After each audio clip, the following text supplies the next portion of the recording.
రైతు సోదరులకు నమస్కారం. 30 జూన్ నాడు వడ్లు గుంజినాయి. ఈ స్టేజ్లో ఉన్నది.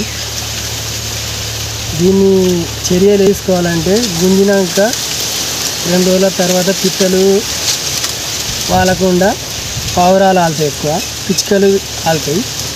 ఒక వారం రోజుల పాటు మంచిగా గమనించుకుంటూ ఉండాలి, కాపాడుకోవాలి పిట్టల గురించి.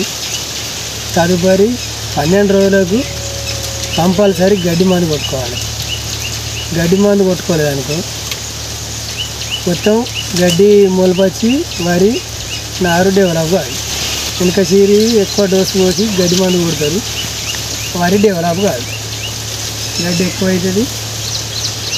జూన్ 18 నుంచి వెళ్ళి ఇప్పటి వరకు జూన్ 30 నాడు ఉగ్గినాం కదా, ఇవాళ 18వ తారీఖు వరకు 18 రోజులు అవుతుంది, 19 రోజులు అవుతుంది. దీన్ని ఇప్పటి వరకు ఈ స్టేజ్లో ఉన్నది. మళ్ళీ దీన్ని కోనవేడర్ ఇట్లా వేసుకోవాలి. కోనవేడర్ వేసుకుంటే అధిక పిలికలు వస్తాయి. గడ్డి ఉంటే ఏమైనా కలుపు మొక్కలు ఉంటే కూడా పోతాయి. ఈ వీడియో నచ్చితే లైక్ చేయండి, షేర్ చేయండి, సబ్స్క్రైబ్ చేయండి. థ్యాంక్స్.